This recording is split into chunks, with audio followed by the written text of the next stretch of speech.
नमस्कार. लक्षवेधीमध्ये आपल्या सगळ्यांचं स्वागत. मी प्रसाद काथे. आजच्या लक्षवेधीची चर्चा करण्यासाठी तीन महत्त्वाच्या घडामोडी आहेत. पहिली, हे वर्ष संपायला अवघे काही दिवस उरलेत. दुसरी, शेतकरी, आंदोलक आणि केंद्र सरकार यांच्यात आजवर झालेल्या चर्चेच्या सर्व फेऱ्या निष्फळ ठरल्यात.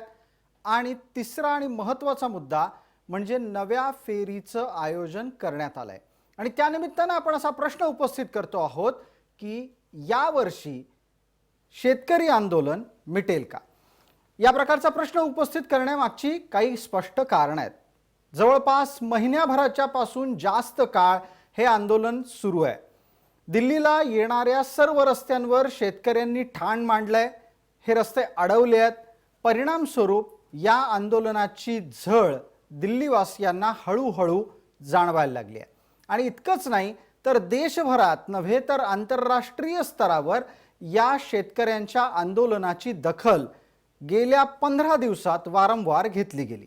आणि त्यातून प्रश्न उपस्थित झाला की शेतकऱ्यांच्या ज्या मागण्या केंद्र सरकार समोर ठेवण्यात आलेल्या आहेत त्याबाबत केंद्र सरकार संवेदनशील आहे का? दुसऱ्या बाजूला केंद्र सरकारच्याकडून ही गोष्ट समोर आणण्यात आली की चर्चेला केंद्र सरकारने कधीही मनाई केलेली नाही. मात्र प्रत्येक चर्चेच्या वेळेला आधीच्या चर्चेतल्या मागण्या बाजूला ठेवून नवीन कुठली तरी मागणी पुढे ठेवायची आणि चर्चा पूर्णत्वाला न्यायची नाही, अशा प्रकारची रणनीती आंदोलकांनी आखल्यामुळे चर्चा निर्णायक पातळीवर पोहोचू शकत नाहीये. एका बाजूला आंदोलकांची भूमिका आहे, दुसऱ्या बाजूला केंद्र सरकारची भूमिका आहे. मात्र यातून आणखीन काही गोष्टी होऊ पाहतायत. एक, केंद्र सरकारच्या विरोधात शेतकऱ्यांचा असंतोष जन्माला आलेला आहे असं आंदोलक सांगू इच्छित आहेत. दुसऱ्या बाजूला जे कोणी कायद्याचे समर्थक आहेत आणि पर्यायानं केंद्र सरकारने घेतलेल्या भूमिकेचं समर्थन करतायत त्यांचं म्हणणं असं आहे की हा जो असंतोष आता केंद्रातल्या विरोधात दाखवला जातोय हा एक नियोजनबद्ध केंद्र सरकारच्या विरोधात आखलेल्या रणनीतीचा भाग आहे. काल परवा ही रणनीती CAA विरोधी नावानी कार्यरत होती. आता ती कृषी कायदा विरोध या नावानी कार्यान्वित झालेली आहे. या सर्व गोष्टी पाहता आपल्याला एका महत्त्वाच्या मुद्द्याला स्पर्श करावा लागेल की काहीही असलं तरी पण लोकशाही देशात आंदोलनाचा अधिकार अबाधित असला तरीही इतक्या दीर्घ काळ रस्त्यावर बसलेल्या शेतकऱ्याचे प्रश्न ऐकून त्यांची तड लवकरात लवकर कोणत्याही संवेदनशील सरकारकडून लागायला हवी. सरकार त्या दृष्टीनं खऱ्या अर्थानं पावलं उचलत असेल तर मग आंदोलकांनी सुद्धा आपल्या भूमिकेला योग्य पद्धतीनं सादर करून निर्णायक पातळीवर हे आंदोलन नेऊन ते संपवायला हवं. देशासमोर इतरही अनेक प्रश्न आहेत आणि इतरही अनेक प्रश्नांच्या निमित्तानं आपल्याला या आंदोलनाची तड लावत त्या येऊ घातलेल्या आव्हानांचा मुकाबला करायचा आहे. आणि म्हणूनच आपला आजच्या लक्षवेधीतला प्रश्न आहे की शेतकरी आंदोलन या वर्षात तरी मिटेल का?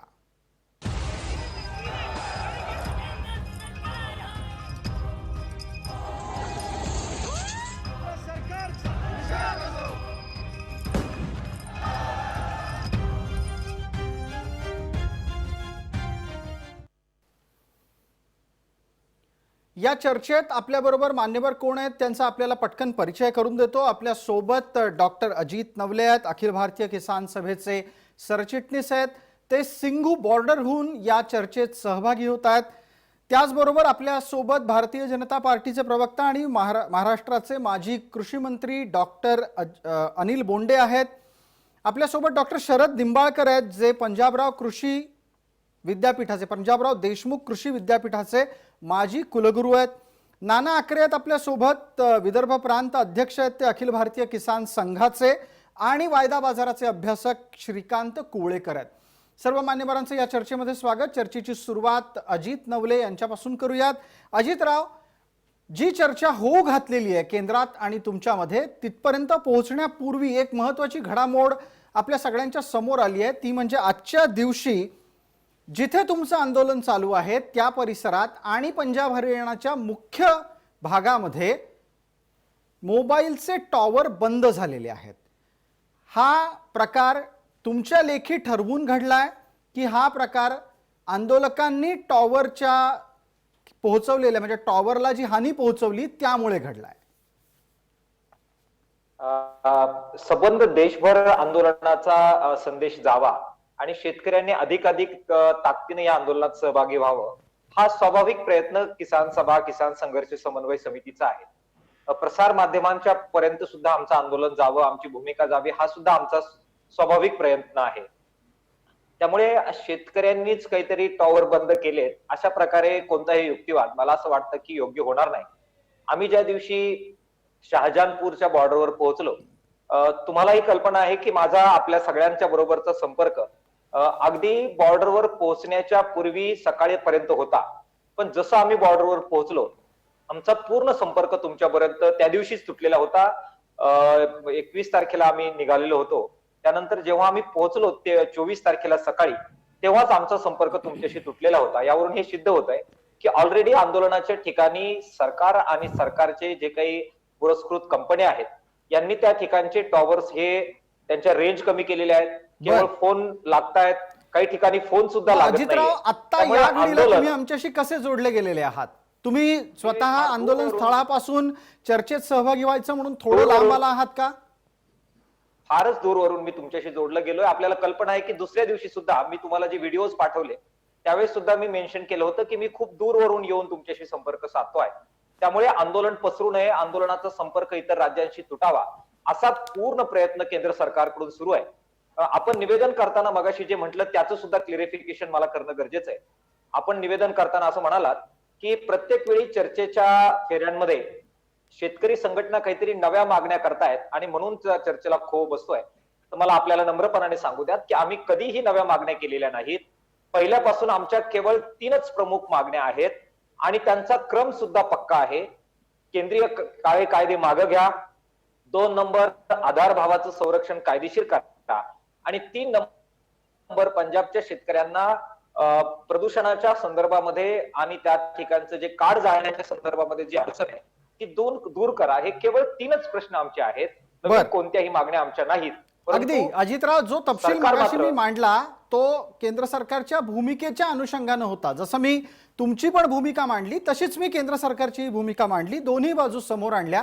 आत्ताच्या घडीला तुमचा महत्वाचा जो आक्षेप चर्चेच्या सुरुवातीला आलाय की आंदोलनाची धग देशभरात पसरू नये म्हणून संवादाचं माध्यम असलेल्या मोबाईल टॉवरच्या वरच घाला घातला जातो आहे. नानासाहेब आकरे आपल्या सोबत आहेत, भारतीय किसान संघाचे विदर्भ प्रांताचे अध्यक्ष आहेत. नानासाहेब, अशा प्रकारची कुठली रणनीती असेल का केंद्राची आणि तशा प्रकारच्या रणनीतीतून केंद्र सरकारला काही साध्य होईल का?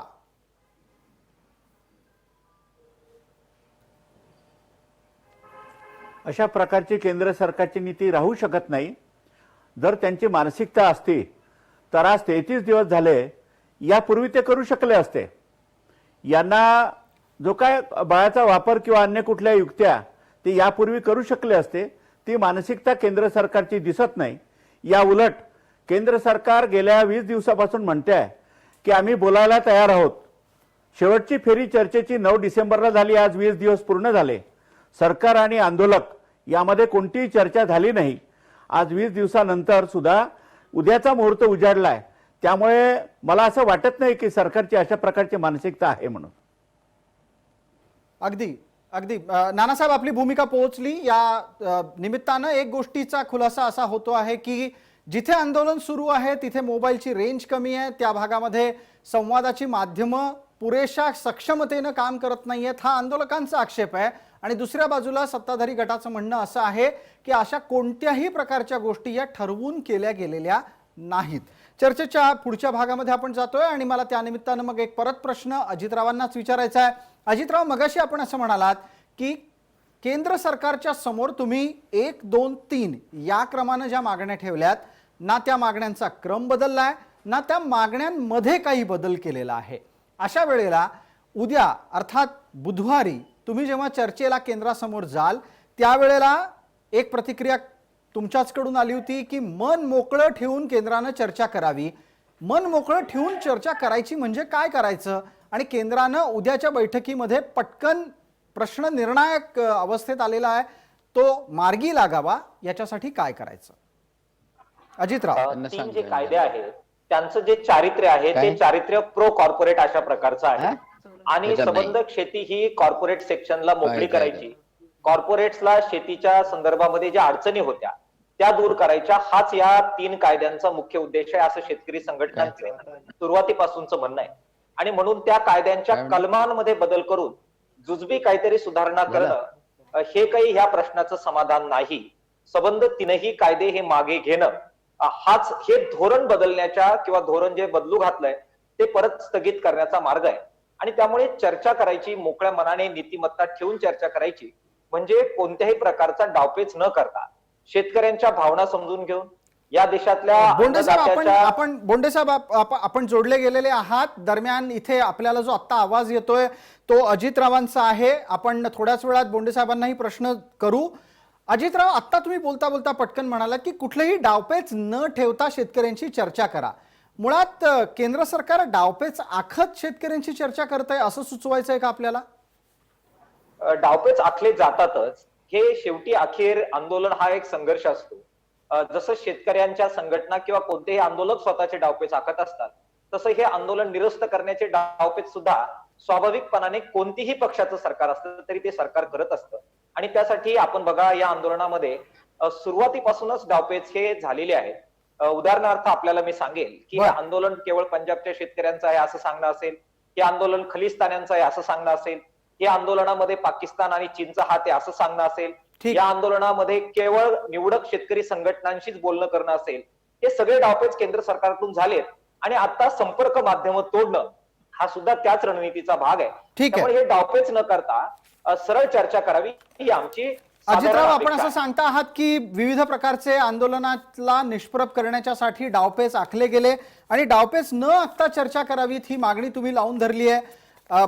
या मुद्द्यावर आपल्याला अनिल बोंडेंना बोलतं करायचं आहे. अनिलजी, मुळात शेतकऱ्यांचं आंदोलन सुरू असताना ते महिन्यापेक्षा दीर्घकाळ चालावं हे अपयश सरकारच्या खिशात घातलं तर, आणि सरकारच्या संवेदनशीलतेवर त्यानिमित्तानं प्रश्न उपस्थित राहिला तर, डॉक्टर बोंडे? खरं म्हणजे आंदोलन निरस्त करण्यापेक्षा किंवा त्या शेतकऱ्यांवर दबाव आणण्यापेक्षा त्यांच्याशी चर्चा करणं केंद्र सरकारने ठरवलेलं आहे. आणि त्यामुळं 6 वेळा चर्चेच्या फेरी झाल्या. आणि आंदोलकांनी म्हणजे एक दुर्दैवाची थोडीशी बाब म्हणावी लागते की देशामधल्या करोडो शेतकऱ्यांना जेव्हा शेतीचा कराराचा कायदा पाहिजे, जेव्हा करोडो शेतकऱ्यांना कृषी उत्पन्न बाजार समितीच्या जोखडामधून स्वतःची मुक्तता पाहिजे, आणि त्यावेळेला तो कायदाच पंजाबच्या किंवा तिथे आंदोलनात बसलेल्या त्या शेतकऱ्यांनी सांगावं की आमच्यासाठी कायदा बंद करा, कायदा निरस्त करा, कायदा रद्द करा. पण या कायद्यामध्ये जर काही वाईट असेल तर त्यामध्ये सुधारणा करण्यासाठी सांगणं हे जास्त योग्य आहे असं मला वाटतं. आणि त्यामुळे केंद्र सरकारने स्वतःला म्हणजे संपूर्णतः खुलं केलेलं आहे की आपण यामध्ये प्रत्येक सेक्शन वाईज कुठे जर तुम्हाला वैगुण्य वाटत असेल तर त्यामध्ये बदल करता येतो. MSPच्या संदर्भात तुम्हाला शंका असेल तर त्यावर चर्चा करता येते. आपण जे अनेक नेत्यांनी, काँग्रेसचे असो, कम्युनिस्टाचे नेते असो, त्यांनी सांगितलं की कॉर्पोरेट कंपन्या जमीन खरेदी करतील, शेतकऱ्याच्या जमिनी हडप करतील, अडाणी अंबानीचं नाव घेतलं, भ्रम पसरवण्याचा प्रयत्न केला. तर या सगळ्या गोष्टीवर चर्चा करता येते. आणि वारंवार पंतप्रधानांनी स्वतः सांगितलं की शेतकऱ्याची जमीन जाणार नाही, हे शेतकऱ्यांनी सुद्धा सांगितलं. आणि त्यामुळं त्यांचा जर गैरसमज झाला असेल तर तो निश्चितपणे चर्चेच्या माध्यमातून दूर करता येतो. खरं म्हणजे हे आंदोलन एवढे दिवस पर्यंत चालवायचं की 26 जानेवारी पर्यंत चालवायचं, अगोदरच जर त्यांनी मनोदय पक्काच केलेला असेल की आपल्याला इथून उठायचंच नाही तर मग मात्र चर्चेमध्ये अवरोध निश्चितपणे निर्माण होऊ शकतो. परंतु सगळ्या देशाची हा एक महत्त्वाचा मुद्दा आपण उपस्थित केलाय की 26 जानेवारी पर्यंत आंदोलन चालवण्याची भूमिका ठरलेली आहे का? मग माझा पुढचा प्रश्न त्या निमित्तानं अजितरावांना आहे. अजितराव, आंदोलक अडमुठ्या भूमिकेत आहेत की मोठ्या लढाईची तयारी करून ते उतरले आहेत आणि कोणत्याही परिस्थितीत ही लढाई यशस्वी करण्याच्यासाठीच्या रणनीतीचा भाग म्हणून वाटेल तेवढे दिवस आंदोलन चालवण्याची तयारी आहे? प्रसादजी, ज्यावेळी जीवावरच बेततं त्यावेळी माणसं वाटेल तितके दिवस वाटेल त्या ताकदीनं लढाई करायला रणांगणात उतरतात, हे आपण पाहिलेलं आहे. मी सिंगू बॉर्डरचा सगळा परिसर पाहिलेला आहे. मी आपल्याला केवळ एवढंच सांगेल की प्रत्यक्ष ज्या ठिकाणी मुख्य मीटिंग होती तिथे पोहोचायला आमची साधनं आम्हाला 10 किलोमीटर लांब लावावी लागली आणि लोकांनी ज्या रावट्या टाकलेल्या आहेत त्या 10 किलोमीटरच्या विस्तीर्ण प्रदेशामध्ये शहरामध्ये पायी चालत मला स्वतःला सुद्धा आणि डॉक्टर अशोक ढवळे होते, आमचे उदय नारकर होते, आम्हाला 10 किलोमीटर चालत मीटिंगच्या ठिकाणी जावं लागलं. ज्या मीटिंगचं ठिकाण त्या राहुटीच्या मध्यवर्ती ठिकाणी होतं. प्रचंड थंडी आहे, प्रचंड हाल होत आहेत. घरदार सोडून शेतकरी तिथे आलेले आहेत. कोणाला आवडेल की 2-2, 3-3 महिने बसणं? पण मग अजितराव या सर्व प्रकारच्या त्रासातून किमान वयोवृद्ध शेतकरी आणि अबालांना अर्थात लहान मुलांना दूर करा ही मागणी 3दा झाली आतापर्यंत. ती आंदोलक नाही मान्य करत आहेत. प्रसादजी, उलट आंदोलकच ती काळजी घेत आहेत. आम्ही ज्यावेळी नाशिक वरून निघालो, आमच्या आव्हानाच्या प्रती मी तुम्हाला पाठवू शकेल. आम्ही सांगितलं की महिलांनी शक्यतो कमी यावं, वृद्ध लोकांनी येऊ नये, मुलांनी येऊ नये. आम्हीच ती काळजी घेतोय. ते रणांगण जर इतक्या लांब असेल आणि प्रचंड थंडी असेल तर ती काळजी आम्ही नक्कीच घेऊ. पण अजितराव, तुम्ही तर महाराष्ट्रातून खूप नंतर निघालात. तिथे पोहोचलेल्या पंजाब हरियाणाच्या शेतकऱ्यांच्या बाबत ही अपेक्षा होती. त्या निमित्तानं तेवढं पटकन सकारात्मकरित्या आंदोलकांकडून पाऊल उचललं गेलं नाही असं निरीक्षण आहे. मी आपल्याला तेच सांगतोय की हा प्रचंड त्रास सहन करण्यापेक्षा आणि ह्या सगळ्या यातना सहन करण्यापेक्षा एका लॉजिकल एंड पर्यंत आंदोलन नेणं ही आमची सुद्धा आवश्यकता आहे. आम्हाला सुद्धा त्याची तितकीच घाई आहे. फक्त त्यामध्ये प्रश्न एकच आहे की हे जे काही कायदे आहेत यामध्ये अनिर्बंधपणे कॉर्पोरेट घराण्यांना शेतीमालाचा साठा करण्याची परवानगी देण्यात आलेली आहे. एकदा का हे साठे प्रचंड झाले की ते शेतीमालाच्या बाजारभावामध्ये मक्तेदारी निर्माण करतील आणि वाटेल तेव्हा हा भाव पाडतील आणि त्यामुळे सरकारचे सुद्धा हात एक प्रकारे यामुळे बांधले जातील आणि शेतकरी हे अक्षरशः कॉर्पोरेट कंपन्यांच्या मर्जीवर अवलंबून राहतील. हा शेतकऱ्यांचा अजितराव, या मुद्द्याकडे आपण येऊ पटकन. आता आपल्या सोबत असलेले आणखी 2 मान्यवर आहेत, त्यांना चर्चेत आतापर्यंत संधी मिळालेली नाहीये, त्यांना आता सहभागी करून घेतो. आपल्यासोबत डॉक्टर शरद निंबाळकर आहेत आणि आपल्यासोबत श्रीकांत कुवळेकर आहेत. दोघंही बोलतील टप्प्याटप्प्याने. एक एक प्रश्न माझा त्यांच्यासाठी आहे. डॉक्टर शरद निंबाळकर, थोड्या वेळापूर्वी अनिल बोंडेंनी एक महत्वाचा मुद्दा अधोरेखित केला की कायदे रद्द करा ही भूमिका असू शकत नाही. कारण एका बाजूला जसे कायद्याचे विरोधक आहेत, दुसऱ्या बाजूला कायद्याचे समर्थक आहेत. या कायद्याचे समर्थक असे भारतभरामध्ये किती असतील शरदराव? आणि शरदराव, या प्रकारचे कायदे आता भारताच्या कृषी व्यवस्थेला 2020 पासून गरजेचे आहेत का? शरद निंबाळकर बोलतील.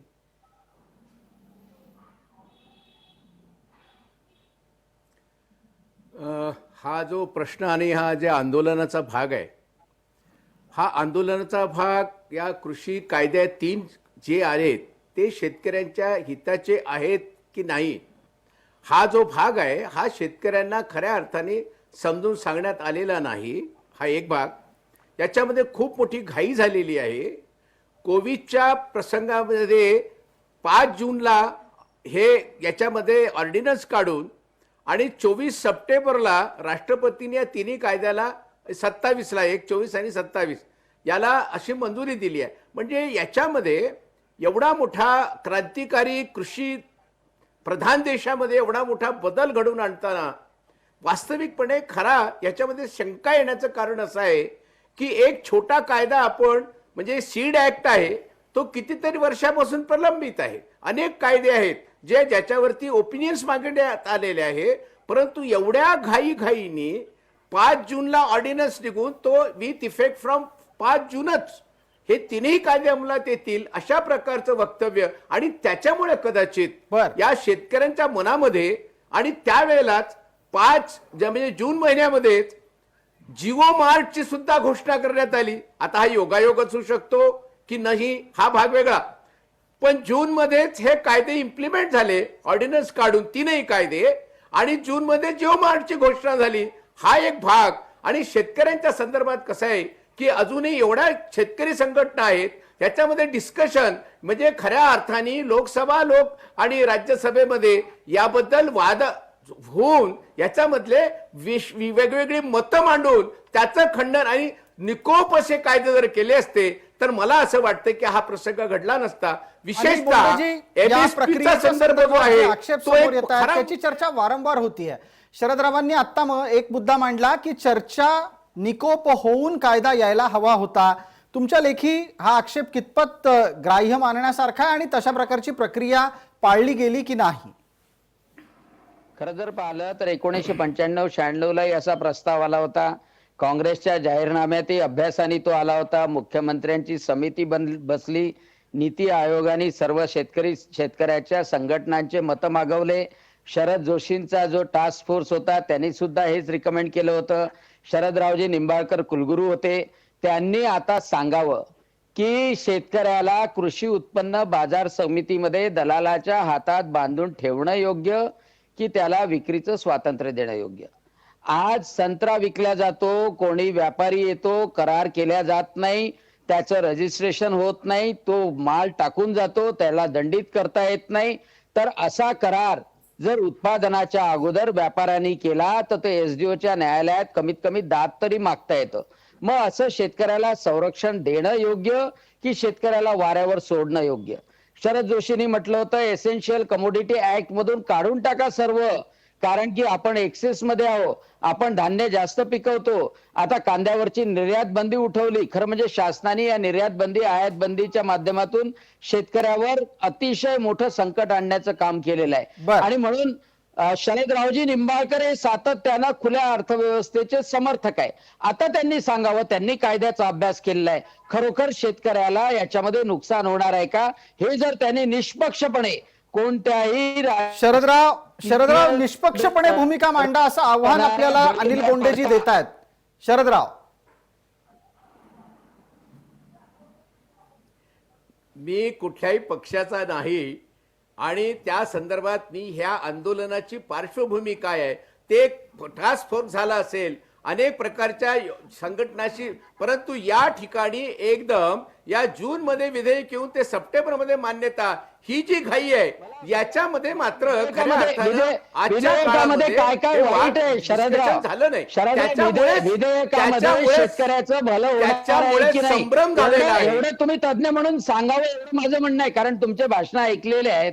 तुम्ही खुल्या अर्थव्यवस्थेचे समर्थक आहात. शेतकऱ्याला स्वातंत्र्य मिळालं पाहिजे असं अनेक वेळा तुम्ही भाषणामध्ये म्हटलेलं आहे. आणि त्यामुळे या कायद्यामुळे शेतकऱ्याचं नुकसान होणार आहे का हे सांगा. शेतकऱ्यांनी करार केला आणि सगळ्यांना काही कंपल्सरी नाहीये की कृषी उत्पन्न बाजार समितीमध्ये जाऊ नको, करारच कर असं कंपल्सरी नाहीये. तर यामध्ये शेतकऱ्याचं कुठे नुकसान होत आहे? बरं, ठीक करार आहे. केल्यानंतर बोंडे साहेब, या मुद्द्यावरच आपण उत्तर अपेक्षित करूया. शरदराव, आपण या मुद्द्याला चिकटून राहा अशी विनंती आहे आणि कृपया थेट सांगा, कुठे नुकसान आत्ताचे होतं? कृषी कायदे जे विद्यमान नाही. सरकारनं केलेले आहेत केंद्राच्या, ते शेतकऱ्याच्या हिताचे आहेत की नाहीत? पण प्रश्न विचारला, मला उत्तर देऊ द्या. जी, आपण मला उत्तर देऊ द्या. हे मी तेच सांगतो आहे की हे यामध्ये MSP वगळून तीनही कायदे आहेत. या तीनही कायद्यामध्ये न्यूनतम म्हणजे MSP मिनिमम सपोर्ट प्राइस याचा कुठेच उल्लेख नाही साहेब. हे जर असतं ते आंदोलन झाले नसते. म्हणजे किमान शेतकऱ्याला जर जगवायचं असेल, छोटा शेतकरी आहे, 85% शेतकरी आहे, या शेतकऱ्याच्या 1.5 आणि 2 एकराच्या संदर्भातला कुठे तो करार आणि कुठे ती योजना आणि कुठे होणार आहे? हे मोठ्या शेतकऱ्यांना फायदा होणार आहे, याच्यामध्ये सर्वसामान्य शेतकऱ्यांना फायदा होणार नाही. याच्यामध्ये कॉर्पोरेटला फायदा होईल असं माझं प्रामाणिक मत आहे. आणि तुम्हीच वारंवार farmer producer organisation, farmer producer कंपन्याचे समर्थक आहात की छोट्या छोट्या शेतकऱ्यांनी एकत्र आलं पाहिजे, त्यांनी करार केला पाहिजे, शेतकऱ्यांनी नाही. पण बोंडे साहेब, त्यांच्या हमीभावाचा आक्षेप हा केंद्र सरकारने स्वीकारून त्या दृष्टीनं बदल करायला पावलं टाकली आहेत का? मिनिमम सपोर्ट प्राइस ही मिळालीच पाहिजे. यंत्रणा कोणती ठेवा, कायदा कोणता व्यापाराने खरेदी करो, मिनिमम सपोर्ट प्राइसचा जो स्टॅच्यूट आहे, शासन मार्केट इंटरव्हेन्शन करेल हे त्यांनी म्हटलेलं आहे. आणि मिनिमम सपोर्ट प्राइस काही या कायद्याने निरस्त करण्यात आलेली नाही. मिनिमम सपोर्ट प्राइसचा जो स्टॅच्यूट आहे तो कायमच आहे. या कायद्याने निरस्त केलेलं नाही. तोंडी कायद्यात- तुम्हाला बघताय. कायद्यात हमी मग भाव एवढे पाहिजे. जाहीर केले, या मिनिमम कायद्यात सपोर्ट ठिकाणी प्राइस निरस्त प्रोजेक्ट केले. केलेला नाहीये. एक ते मिनिट. जसं तुम्ही केलेलं काय आहे. म्हणते, हे provision Minimum काही support टाका. price अनिल जसं बोंडे आणि केलेलं आहे. शरद आणि निवडणूक अनिल बोंडे आणि बरोबर आहे. शरद निंबाळकर दोघांनाही विनंती आहे कृपया थांबावा. आता आपण श्रीकांत कोळेकरांकडे जातोय. श्रीकांतजी, आपण वायदा बाजाराचे अभ्यासक आहात, या नात्यानंच या चर्चेत आहात.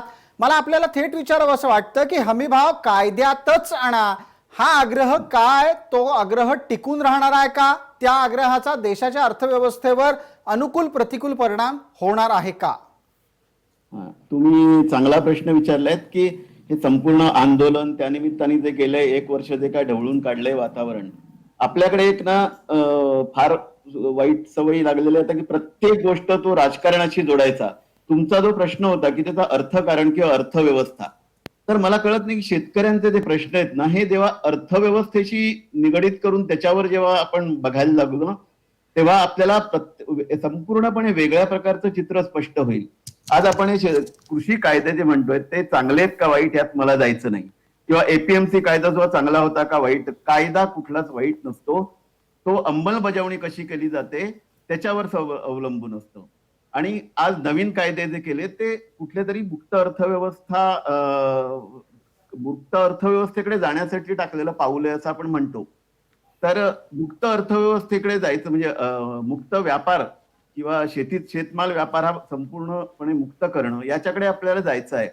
तर हा जायचं की नाही हे आज कुठल्याही कायद्यांच्या हातात फारसं राहिलेलं नाही, कारण जी डिजिटल क्रांती झालेली आहे त्यामुळे तुम्ही एपीएमसी असो वा नसो, हे कायदे असो वा नसो, शेवटी शेतकऱ्याला काय करायचं माहितीये, त्याच्या हातात मोबाईल आहे, त्याच्या हातात नवीन टेक्नॉलॉजी आहे, तो आपला माल कसा विकायचा, तो आपले मार्ग ह्याच्यावरनं काढणार.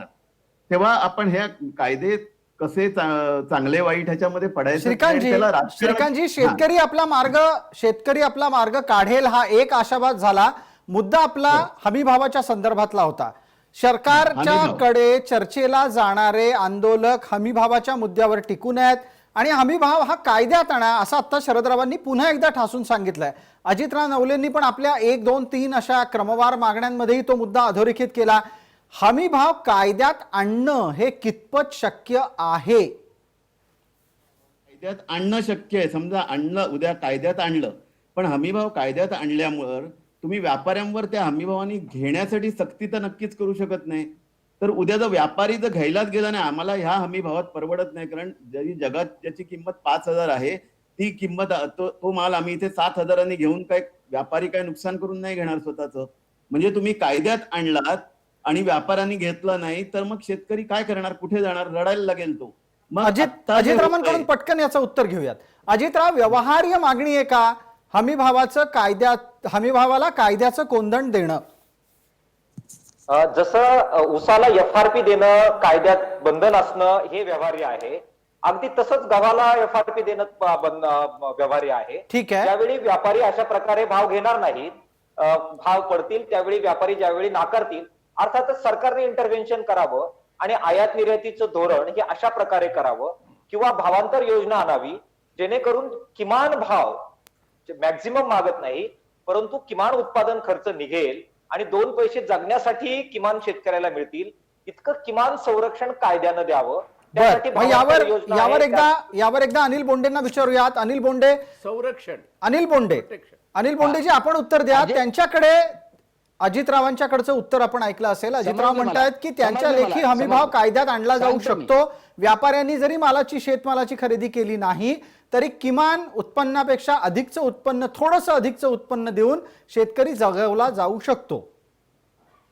समजलं. अजित नवलेजींना हेच सांगू इच्छितो की हमी भाव स्टॅच्युटरी प्रमाणे आहे आणि मार्केट इंटरव्हेन्शन मध्ये केंद्र सरकारने हमी भाव तर दिलेलाच आहे, तो सुरूही राहणार आहे भविष्यात सुद्धा, आणि त्याची खरेदी सुद्धा केलेली आहे. म्हणजे काँग्रेसच्या काळात जेवढी खरेदी केली होती त्यापेक्षा 300% जास्त खरेदी केल्या गेलेली आहे. ती गव्हाची असो, ती तांदळाची असो, ती मक्याची असो, ती कापसाची असो. म्हणजे सगळी कडधान्याची सुद्धा, तुरीची सुद्धा खरेदी. अजित नवलेंनी आठवावं की देवेंद्र फडणवीसांनी 40 लाख टन तूर तर खरेदी केलीच, परंतु जेव्हा खरेदी करणं शक्य नव्हतं तेव्हा 1,000 रुपये प्रति क्विंटल भावांतरही दिलं. या दोन्ही गोष्टी खरेदी करणं एमएसपी प्रमाणे आणि मार्केट इंटरव्हेन्शन मध्ये भावांतर देणं हे तर नीती आयोगाच्या प्रमाणे आपण करतोच आहे. हे तर अगोदरपासून आपल्याला सुरू आहे ठीक आणि आहे. त्याचा या कायद्याशी काही संबंध नाही आहे, म्हणून तो भ्रम निर्माण करता असंच म्हणतोय. ठीक आहे. कारण की हे नानासाहेब सुरूच आखरे, आहे. शरद रावाजींनी अनिलजी नानासाहेब आखरे आहेत आपल्यासोबत. नानासाहेबांना एक पटकन पुढचा प्रश्न.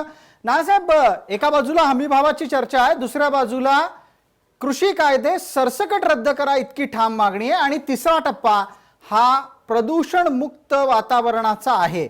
आता या निमित्तानं मग एक तांत्रिक प्रश्न मी उपस्थित करतो की ज्या पंजाब आणि हरियाणाच्या शेतकऱ्यांनी त्यांच्या शेतीतली तुसं जाळू नयेत म्हणून वारंवार विनंती केली जाते, मात्र तिला ऐकलं जात नाही, त्यांनी प्रदूषण मुक्त वातावरण निर्मितीची जबाबदारी केंद्रावर टाकावी किंवा कुठल्याही सरकारवर टाकावी, हे योग्य आहे का?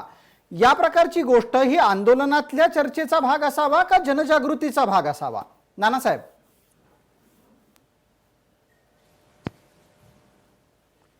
या कायदा आणि प्रदूषण मुक्ती हा वेगळा भाग आहे.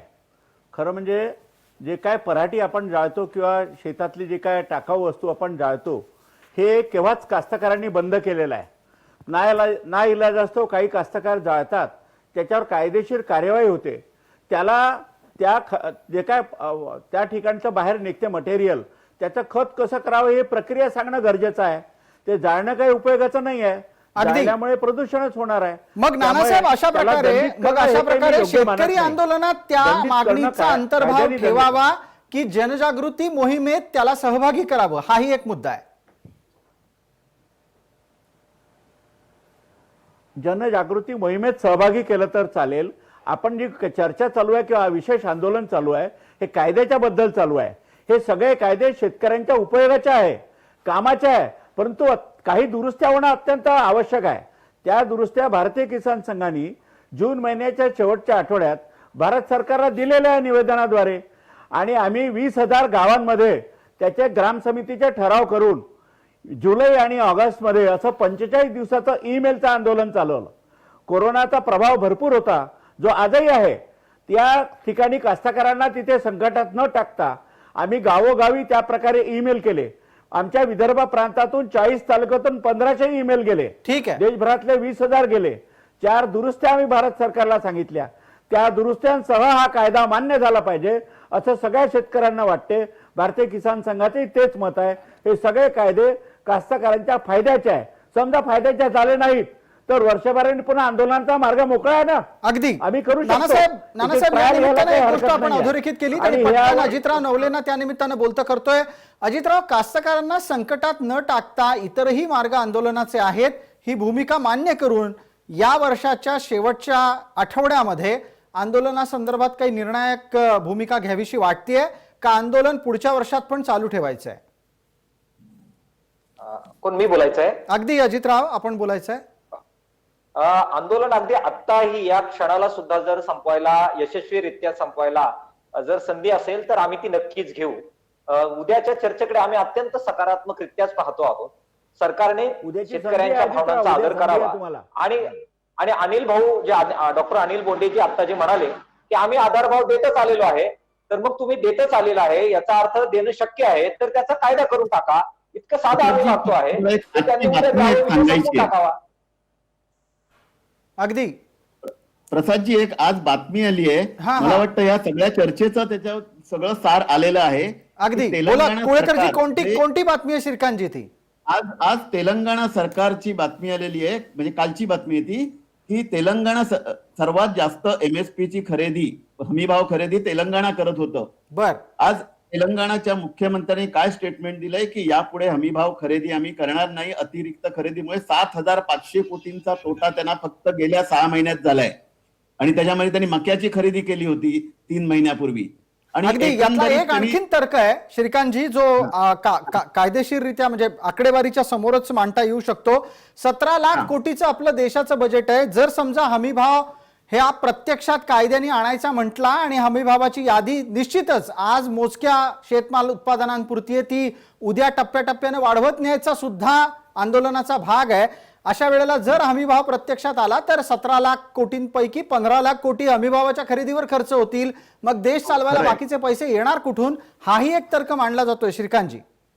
हो बरोबर आहे. म्हणजे आत्ताच 4.5 लाख कोटी त्याच्यामध्ये म्हणजे जे आउटस्टँडिंग आहेत फूड कॉर्पोरेशनला दिलेले जे लोन आहेत, जे आपल्या नॅशनल सेव्हिंग फंडातनं दिलेली लोन आहेत, तर आत्ताच मी काय म्हणतो, कुठलंही सरकार जर उद्या आलं ना प्रत्यक्ष सत्तेवर, मग डावे येऊन दे, मधले येऊन दे, उजवे, की त्यांना ही हमीभाव खरेदी ही ज्या विक्रमी पद्धतीने आपण आत्ताच करतोय, म्हणजे अजून ती वाढवणं सोडून द्या, पण आत्ताच आपली आहे त्याच्या दुप्पटपेक्षा जास्त करतोय, त्याच्यामुळे जो तिजोरीवर बोजा आलाय त्याचा सगळ्यांवरच परिणाम येतोय. अगदी. तर ह्या प्रश्नाकडे कोणीच बघत नाही. म्हणून म्हटलं की अर्थव्यवस्थेच्या दृष्टीने जर कोणी बघितलं तर वेगळ्याच मार्गाला हे आंदोलन जाईल. आणि मुख्य या आंदोलनाचं मला जरा 2 मिनिटं द्या फक्त समजवायला, बरं. की या आंदोलनाचं मूळ कशात आहे. हा नवीन कायदे नाहीत किंवा MSP खरेदी होईल किंवा नाही, तर एक 25-30 वर्षापूर्वीच्या हरित क्रांतीनंतर पंजाबमध्ये जी गव्हाची विक्रमी शेती व्हायला लागली, त्यानंतर तिथल्या राज्यांनी तिथल्या शेतकऱ्यांना वीज आणि पाणी मोफत दिलं. त्यामुळे काय झालंय की पंजाबमध्ये 750 रुपये प्रति क्विंटल, तो म्हणा 25-50 रुपये इकडे तिकडे धरा तुम्ही, बर. ह्या किमतीमध्ये गहू प्रचंड प्रमाणात निर्माण होतोय. विचार करा, 750 रुपये प्रति क्विंटल, आणि त्याची 1875 का 1850 ही त्याची हमी भाव आहे. म्हणजे 1100 रुपये प्रति क्विंटल केवळ फायदा आहे.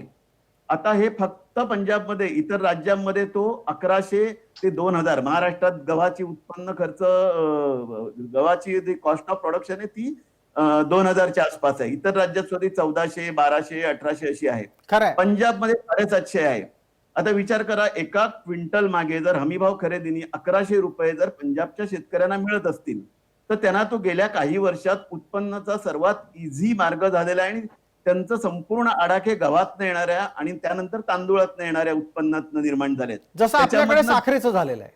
एक मिनिट, त्यामुळे दुसरं काय झालंय, पण त्यामुळे प्रचंड प्रमाणात पाणी वापर, यामुळे तिथली जमीन खराब झाली आहे.